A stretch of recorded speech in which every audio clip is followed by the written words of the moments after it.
Sabotage. It's kind of a dark word, isn't it? Hi there. I'm Julie Turner, julieturner.ca, and today we are going to be talking about how you may or may not be sabotaging your relationships.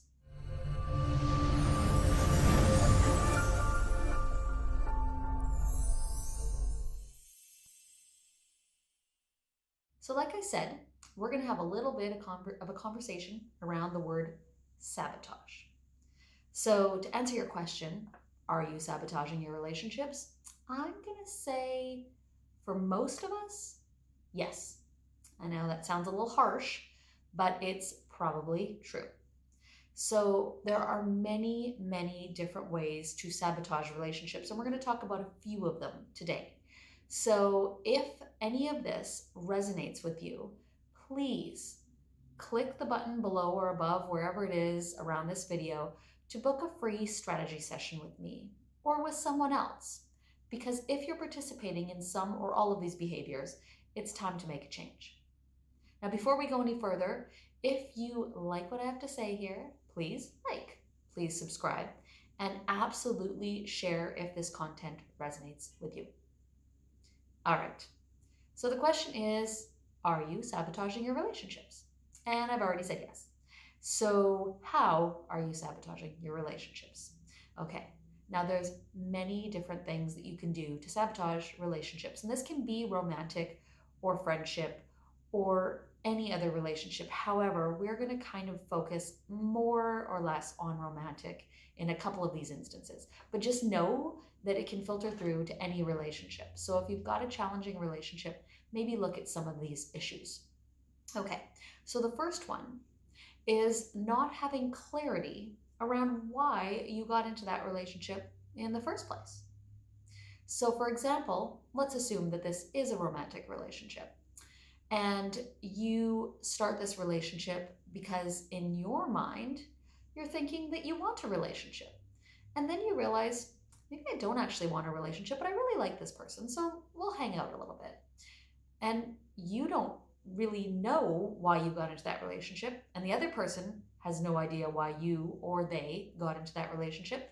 That can lead to disaster. That can lead to heartbreak, that can lead to anger, that can lead to all kinds of things that are unnecessary if you are just aware of why you got into that relationship in the first place. Okay, so then there's a couple of games that we kind of play with ourselves.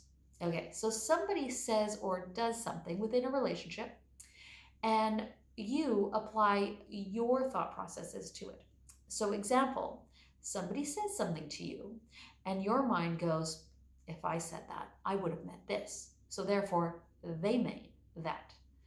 That's not true. We all have our different experiences, our different upbringings, our different ways to move about this world. Just because you would have said something for a particular reason does not mean the other person does. So, have a conversation, ask a question. But we don't often do that, do we? All right. So, now the other thing that many other things, sorry, I'm just going to actually reference here. Imagine. Okay, this one is a big one. Letting things go for too long. So instead of being open to when something actually does bother you, just like the past situation where it's like, oh, they meant this. Well, they may or may not have meant that. Ask a question. If something bothers you, if a behavior or a terminology or something that a friend or a spouse or a partner is doing, have a conversation around it. And we are so bad at doing this. And we're so bad at doing this because we don't want confrontation, but really what we don't want is to be rejected. Rejection is a huge issue for sabotaging our relationships. Okay, so I wanted to mention numbing techniques. Now, when I think of numbing techniques, it's escapism. And the large broad strokes of escapism, would be maybe alcohol or drugs, whatever. However, did you know that escapism, of course, is TV? But criticism is escapism. If you are constantly criticizing the other person just so that the conversation doesn't get reflected back to you, it shuts them down so you're not really seen, that is numbing. That is a skill. That is a numbing technique.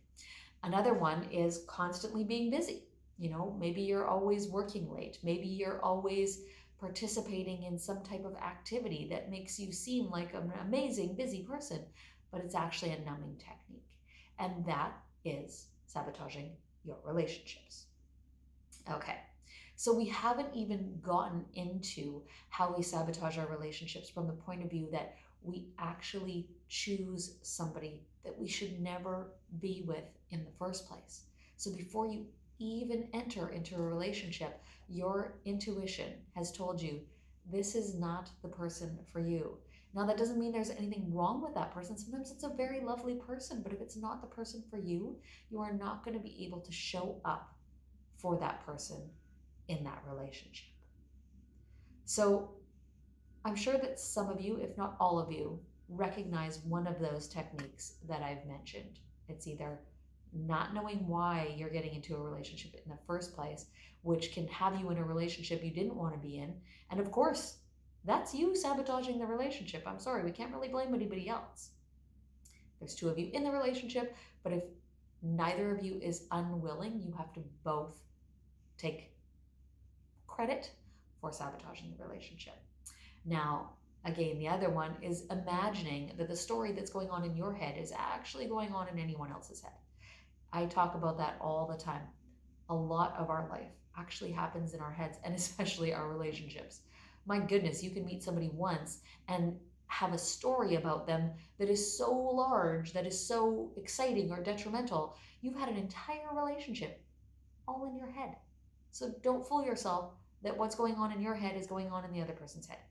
Clarity, conversation, actually bring it up. Numbing techniques. Please reach out, julieturner.ca, book a strategy session. If you think you're using numbing techniques in your relationship, you are. Likely you are. And there's so many of them. Sometimes a simple numbing technique is never having silence. Either having TV on or talking just incessantly about something or having Facebook, whatever it is, just never having silence so you can never actually have a real conversation. So that is also sabotaging your relationships. The other subject of why we approach relationships that we should never have gotten into in the first place, well, that's an entirely different video.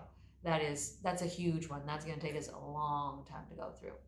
So if any of this, as I said, seems triggering to you, any of this seems familiar to you, whether it's within yourself or the person that you're in a relationship with, and please remember that these techniques can happen at work, in our friendships, in our family of origin, as well as romantic relationships.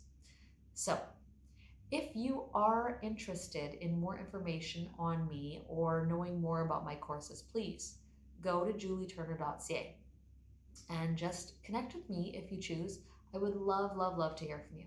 Now remember, like, share, subscribe, whatever you feel compelled to do with this video would be greatly appreciated. Thank you so much and enjoy the rest of your day.